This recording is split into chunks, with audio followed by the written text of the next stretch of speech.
Well, let's jump in the topic. Yeah. This week we're talking about things that are unexpectedly harder about being a parent. Yeah. Like things that you didn't necessarily think of as soon as you got pregnant, but then once they happen, you're like, well, shit. Yeah. This is yeah. kind of There's hard. Quite a bit. I mean, some that was expected, of course. Yeah. But maybe like not quite to the extreme that it is. Yeah. And then some things that are just. Yeah. And if you've ever listened to that's hard. someone and try to explain to someone who doesn't have kids why they should have kids, a lot of the times they're listing things that aren't that bad. Yeah. They're like, it's not that bad. Like, you can still kind of do this. Like, you can still kind of do that. I mean, you can still go on dates once in a while. Yeah, I mean, that's like the you just got to pitch. find somebody that you trust with your precious child. Yeah, that's a big pitch for people trying to get people without kids to have kids. It's not a very good one. No. We'll work on a better one. Okay, so one of mine was us disagreeing on our parenting styles. Mm-hmm. We're two different people. We focus kind of on different things. We look at discipline a little bit different. Yep. And it's kind of hard to navigate that, while still trying to be on the same team, because if, Ella sees that we're not working together, she'll see the cracks, and she finds the weaknesses. She'll find the weakness. Yeah. And attacks it. Yeah, exactly. So, what's something that you think that we parent different on? Like you said, the discipline, a lot of times like bedtimes, snacks, dinners, things like that. Dogs. We do bedtime different? Well, just like, sometimes I'm more willing to let her stay up a little bit later if she's being quiet. And yeah, I'm a little strict on bedtime. A lot on of times you don't think that that's a good idea. Most mornings I don't think that's a good idea. Yeah, but, I know that. We deal with it. We get through it. Usually about halfway to daycare, she's right as rain. Yeah. I feel like her eating, I think I'm more strict on that. Yeah, you're much more strict on wanting her to eat like balanced and healthy, and I'm just more like, please just eat something that isn't gummies. And then on the flip side, you're more strict on if she like acts up and has a temper tantrum. I'm more like, she's 4. Like, she's just 4. She don't know no better. Yeah. But I'm definitely a lot more like, especially if we're in public, I want her to behave. Yeah, but she almost always behaves in public. You're welcome. That's her. Don't take credit for that. She had to be taught somehow. Yeah. I think she just came out that way. She's been pretty easy. Yeah, she has been pretty easy. I mean, she's a good kid. She's not, it's not that we've had to discipline her a whole lot. It's just, Oh, I'm like pretty anti-spanking. Mm-hmm. Yeah, I'm not like all for like spanking her, but I will pop her if she's not listening. There's lots of research about spanking being counterproductive. Yeah, no. I mean, I agree with that. I don't think, spanking or whipping her really does anything. Yeah. I don't think that does anything for a kid except for make them afraid to tell you things. Yeah. But it depends on the situation. If I've asked her to do something several times, if she gets like a real bad attitude or something like that, I'll pop her. Yeah. And a lot of times I don't even have to. I've maybe done it like a handful of times, and all I have to do is say, hey, I'm gonna well, what you got for one? A tushy poppin'. I think one of mine is daycare being as expensive as it is. I never really thought daycare was cheap, but it's almost $200 a week. A week, yeah. And I don't even feel like that's like the most expensive it can get. No. What was that, like $700 a month probably? Yeah. Yeah. It's crazy. Like, if it wasn't for daycare, we could have so many kids. Bro, we could be balling. We could have like 3 kids. Yeah. 4 kids. Yeah. Yeah, that is rough. Because when you think like $700, that's a mortgage. That's like That is almost our mortgage. that's like the biggest bill. That's like the second biggest bill we have, other than our house. That's crazy. And then, but when she goes to school, when she goes to public school, sorry, but Oh, it's happening. it's happening. It has to. It's happening. But when she goes to school, that's gonna be a huge reprieve on our bank account. My next one is telling your kid not to do things, but you don't actually care if they do them or not. Yeah. I can't think of Because a lot it's of appropriate. Yeah, because you don't want them to do it elsewhere. You don't want them to do it at Yeah. school or in public, but you don't want them to do it. You don't care. Like, it doesn't bother you. Like, you don't think it's actually wrong. Yeah, it's not something that you necessarily think is wrong. I guess one of them, and it's not like I wanted to go around cussing, but if a kid cusses every now and then, it's funny and you're That's going to adorable. laugh. I remember the first time she cussed, and I don't know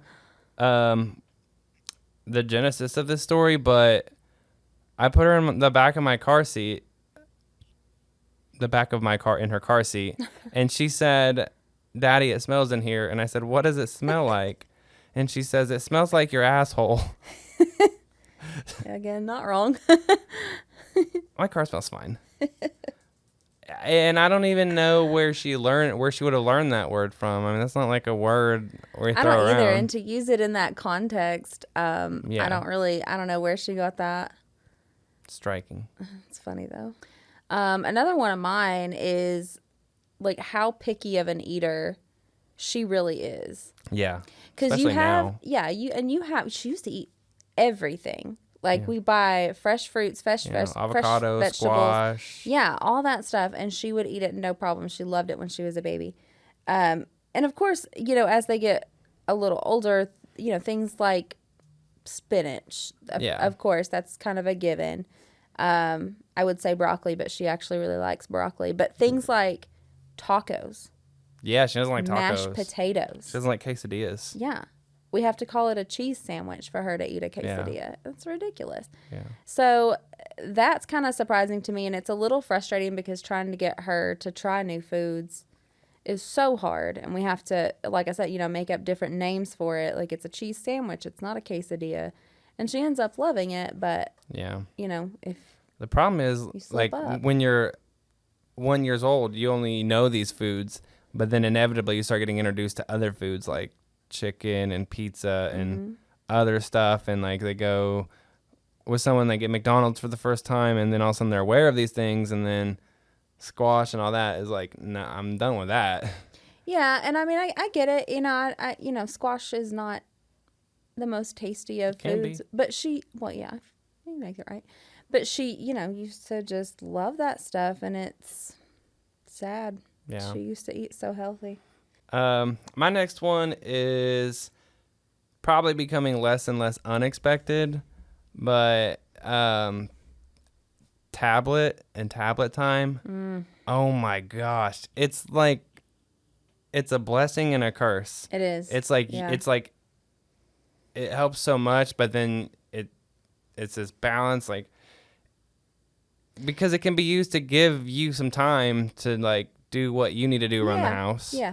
And that's so funny to me because, when I got pregnant, we were both like, oh, we're not going to do tablet. We're not going to do a bunch of TV time. And, we're going to have her outside and doing things and playing with her. And we do that a lot. But yes, to do simple things like take a shower and do the laundry, do the dishes, do anything, you have to have something to keep her occupied. And it's definitely something that I feel can easily get out of hand. Yeah. And it's not something I like feel guilty for. Like, I think it's also partially our responsibility to like monitor that time and not, you can't really eliminate it at this point, but to keep it in check and not overuse. Like, that's like, the tablet's like a privilege for her, but it's also like a privilege for us. Yeah. So we can't abuse it either. Yeah, that's I feel true. like, but I mean, yeah, it's pretty good. She likes to be on it, But if you offer something, almost anything else, she'll That's choose true, that. and that's why I don't feel so guilty about it, because if she's watching her tablet and then you say, "Hey Ellie, we want to go to the park," she's like, Yeah, "Heck yeah, yeah, almost anything. If you want to play Yeah. dolls, you want to go outside, yeah, she'll choose it over that. But it's Yeah. still like, don't overdo it, like as us or her. yeah." And it's Yeah. only gonna get worse from here, I'm sure, with like newer parents. Oh yeah, I'm sure. Right now she's really into all the YouTube kid Yeah, videos characters and stuff. and stuff like that. So she's finding more and more, which in a way, I guess it doesn't bother me so much, because they kind of give ideas for different things that she can do, like with us, and all the little challenges that she tries to do now, and yeah, we'll do challenges with her and stuff. last to leave the sofa challenge and things like that. I mean, true. it's not all bad, Not all but bad. The tool, but Yeah. it can be abused.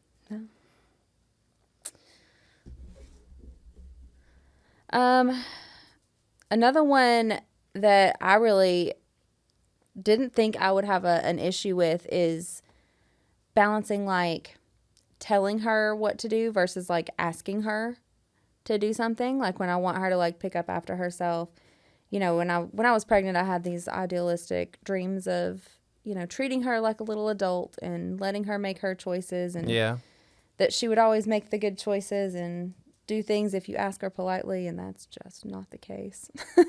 Yeah.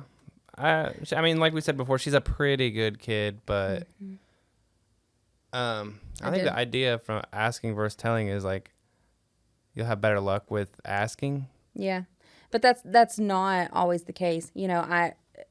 Today, for example, I asked her like probably 4 times to put her one singular sock in the laundry, and it took probably 3 hours, and finally I had to tell her, "Hey, stop what you're doing. Yeah. Go put your sock in the laundry. I know. I saw a hack on TikTok. It was like you give them an option, like, hey, would you rather put the sock up and then go get your snack, or would you rather put your sock up and brush your teeth or something? Yeah. Like, and then they'll definitely choose one of those. Yeah, and I do that. I've done that with a couple of things, and yeah, for the most part, it definitely works. But it's just like you said, when you're just kind of trying to get your own stuff done, you ask her to do 1 or 2 things. Yeah. But that's a good point. I mean, yeah, I also had like these idealistic ways how I could be the best parent, and like how can I impart my like proper morals and all this and that, and yeah, I mean, sometimes you do those things, sometimes they go by the wayside. Yeah. So sometimes you just have to do whatever works. Here's one that I might have mentioned it before, but explaining difficult situations to her, like hard situations. Some children will have various degrees of trauma in their life.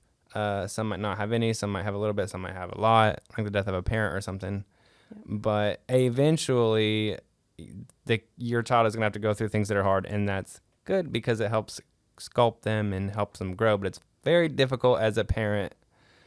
Like when your grandfather died, did you explain that to her? I did to an extent that I felt she was okay with.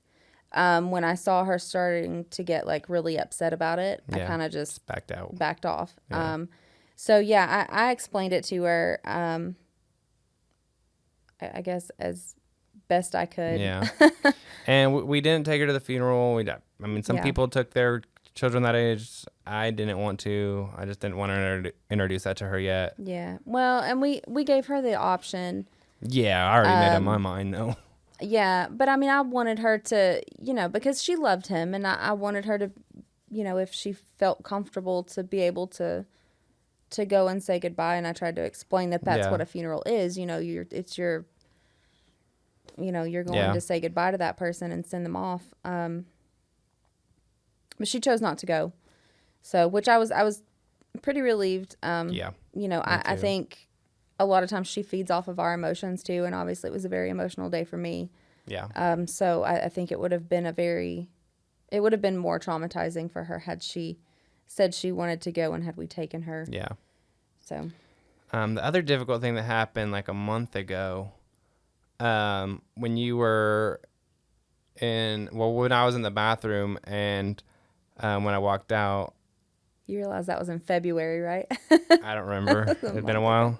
Yeah, it was in February. Okay. Gosh. And I walk out and I just see like this horror on Ella's face. She's crying. She doesn't know what's going on. And I look down and I can see you're having a seizure. And Ella has no idea what this is.